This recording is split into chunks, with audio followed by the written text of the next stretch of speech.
Welcome to the deep dive. So you sent us this really interesting story, Echoes of the Past. Right. Gods, giants, a big war. Mm, And what happens after. exactly. That unsettling quiet. And our mission today is, well, to dig into the story you sent. Yeah, to see what this new threat that pops up, Hmm. what it tells us about the aftershock. How big conflicts kind of keep rippling outwards. Precisely. We're using this narrative as a lens, really. Let's see what we can pull out of it. Okay, so backdrop. Yeah. The giant war is over. Olympus is scarred.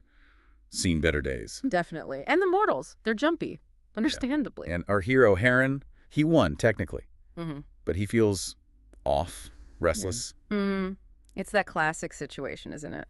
The fighting stops, but the internal stuff. It lingers. Yeah. So what does that initial feeling, that unease, tell us right off the bat? Well, it tells us victory isn't like a magic reset button. Right. The psychological impact, even for the winners, it sticks around, it kind of sets the stage. Right. Lets us see that war's consequences aren't just on the battlefield. And it's not just Heron feeling it, right? He hears things. Exactly. He picks up on whispers from the mortals, omens, a new darkness, that kind of thing. That's interesting, the link between the divine feeling and the human chatter. It is. It shows even, the gods aren't totally cut off from mortal anxieties. He's not just floating on a cloud, ignoring things. No. And then Apollo confirms it, doesn't he? He says something about a shift in the cosmic balance. Ooh, okay. Cosmic balance. What are we thinking that means here? Like, the universe is out of whack. Sort of, yeah. In this mythological world, it's like the fundamental order of things. Okay. So Apollo's saying the giant war messed things up on a really deep level, beyond just the physical fighting. And just as they're figuring this out. Boom! A plea for aid arrives. Right, a messenger. Mm-hmm. From near Mount Othrys, of all places. The old Titan stomping grounds, yeah. Not exactly where you'd expect a friendly hello. Seriously, that place has history. And the plea itself sounds bad. Very bad. Strange creatures, shadows moving at night. Something draining the life out of the place. It makes you immediately think, okay, what is this? Especially since it's cropping up near Othrys. What kind of threat takes root there? And it's not just, like, round two with the giants. No, that's key. It's something new. Something seemingly born from the leftovers of that first war. Leftovers. So Apollo explains this about Othrys. He does. Says the place still holds lingering Titan energy. You can sort of picture it, right? Raw, chaotic power left over. Like an energy field from the old war. Something like that.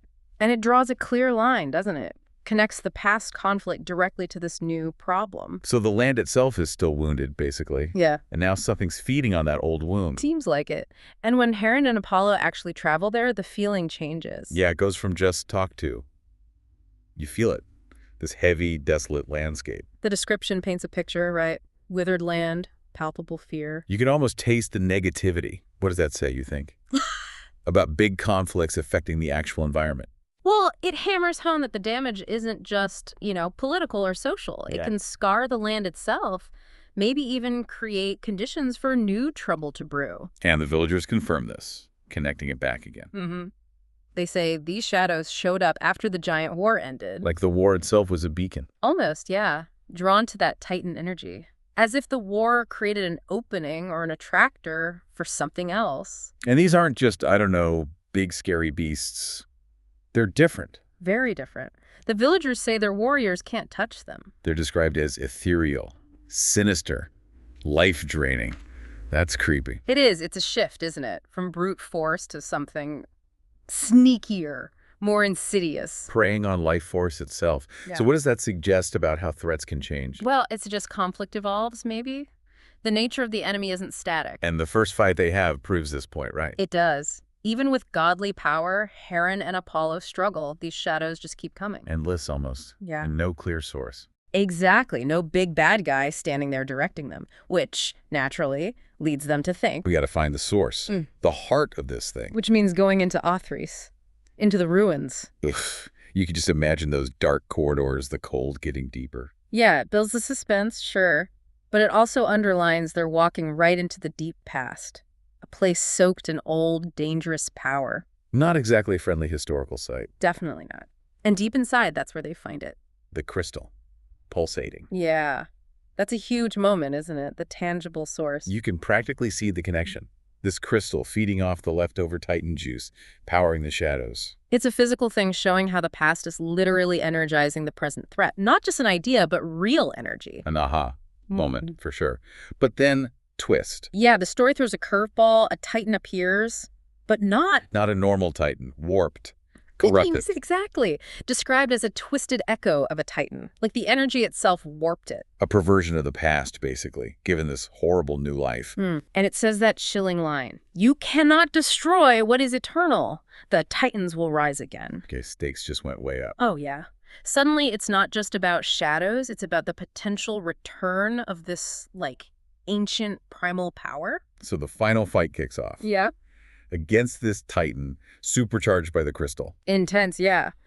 But the turning point is interesting. It's not just raw power from Heron. No, he remembers lessons from Zeus. Resilience, sacrifice. Right. Human spirit stuff, almost. What's the significance there, bringing in that past wisdom? Well, it seems to suggest that power alone isn't enough, maybe. Yeah, I think so. It connects divine strength to wisdom, experience, values that, we can relate to. Resilience, unity, sacrifice. It grounds the huge mythological scale a bit. It does. And then comes the big move. Heron channels Olympus, brings down the celestial axe. And shatters the crystal. Boom! Lights out for the shadows. They just dissipate. And the Titan dissolves. The threat is gone instantly. Dawn breaks, village restored. It feels like a proper heroic ending. It does, yeah. A sense of relief, definitely. But the story doesn't just stop there, clean cut. No, Heron thinks about it afterwards. The lasting legacy, the need for vigilance. Which is smart, right? It nudges us, the listener, to think, okay, the immediate fire is out. But the conditions that caused it might still be there. Exactly. Are the underlying issues really resolved or just dormant? And Apollo backs this up, saying they'll face future threats together. Right, reinforcing this idea of ongoing responsibility. It's not problem solve, forget about it. So wrapping up this deep dive, Echoes of the Past really shows how a completely new threat can bubble up directly from an old conflict's leftovers. Yeah, fueled by something as weird as lingering energy, taking a form nobody saw coming. It underlines how knowing the history, the context, is crucial, even in myths. Absolutely. You need to understand where things came from to deal with what they become. Past actions have ripples, often in really unexpected ways. Which leaves you with a final thought, doesn't it? Yeah. What other echoes of the past, maybe not Titanomic-y, but real historical events or social issues, or even stuff in our own lives? Right. What echoes might still be quietly shaping things now, today, without us always realizing where they started? It's definitely something to chew on after we finish up here.